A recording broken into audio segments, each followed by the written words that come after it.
ಕೊನೆ ಕ್ಷಣದಲ್ಲಿ ಹೇಳಿಕ್ಕಾಗೋದಿಲ್ಲ. ಎಷ್ಟೋ ವಿಧಾನಸಭೆಗಳು ಬಿ ಜೆ ಪಿಯಲ್ಲಿ ಎಷ್ಟೋ ಲೋಕಸಭೆ ಟಿಕೆಟ್ ಕೊಟ್ಟು ಅವ್ರು ಕಸ್ಕೊಂಡು ಮತ್ತೊಬ್ಬರು ಸಿ ಫಾರ್ಮ್ ಕೊಟ್ಟಿದ್ದು ಉದಾಹರಣೆ ಅದಾವು. ಅವರಿಗೆ ಮುಸ್ಲಿಮರು ಅಂತೂ ಗುಂಡಾಗಿರಿ ಮಾಡ್ಲಾಕತ್ತಾರೆ.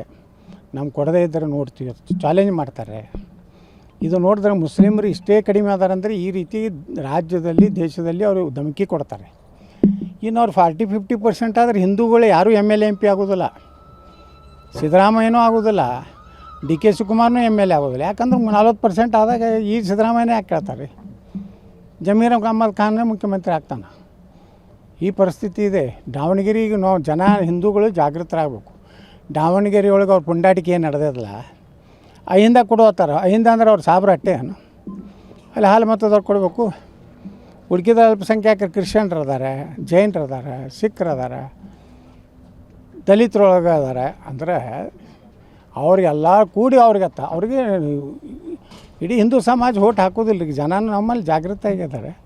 ಅದಕ್ಕೆ ಯಡಿಯೂರಪ್ಪ ಮತ್ತು ಪೂಜ್ಯ ತಂದೆಯ ಮಕ್ಕಳು ಹಲ್ಕ ರಾಜಕಾರಣ ಬಿಟ್ಟು ಭಾಳ ಸಲ ಹೇಳ್ತಾರೆ. ಯಡಿಯೂರಪ್ಪ ಬಾಯಿ ತೆಗೆದ್ರೆ ನಾವು ದ್ರೋಹ ಮಾಡ್ದಂಗೆ, ತಾಯಿಗೆ ದ್ರೋಹ ಮಾಡ್ದಂಗೆ, ಆ ದ್ರೋಹ ಮಾಡೋದೇ ಕೆಲಸ ಮಾಡಲಿ ಅಂತೇಳಿ ಹೊಸ ವರ್ಷ ಅವರಿಗೊಂದು ಪ್ರಾರ್ಥನೆ ಮಾಡ್ಕೋದಿಲ್ಲ, ಆದೇಶ ಮಾಡ್ತೀನಿ.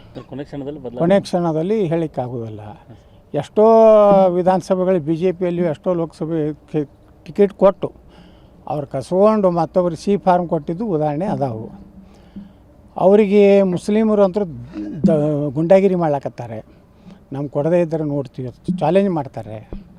ಇದು ನೋಡಿದ್ರೆ ಮುಸ್ಲಿಮರು ಇಷ್ಟೇ ಕಡಿಮೆ ಅದಾರಂದರೆ ಈ ರೀತಿ ರಾಜ್ಯದಲ್ಲಿ ದೇಶದಲ್ಲಿ ಅವರು ಧಮಕಿ ಕೊಡ್ತಾರೆ. ಇನ್ನು ಅವ್ರು 40-50% ಆದರೆ ಹಿಂದೂಗಳು ಯಾರೂ MLA MP ಆಗೋದಿಲ್ಲ. ಸಿದ್ದರಾಮಯ್ಯನೂ ಆಗೋದಿಲ್ಲ, ಡಿ ಕೆ ಶಿವಕುಮಾರ್ನೂ MLA ಆಗೋದಿಲ್ಲ. ಯಾಕಂದ್ರೆ 40% ಆದಾಗ ಈ ಸಿದ್ದರಾಮಯ್ಯನೇ ಯಾಕೆ ಕೇಳ್ತಾರೆ? ಜಮೀರ್ ಅಹ್ಮದ್ ಖಾನ್ನೇ ಮುಖ್ಯಮಂತ್ರಿ ಆಗ್ತಾನೆ. ಈ ಪರಿಸ್ಥಿತಿ ಇದೆ. ದಾವಣಗೆರೆಗೆ ನಾವು ಜನ ಹಿಂದೂಗಳು ಜಾಗೃತರಾಗಬೇಕು.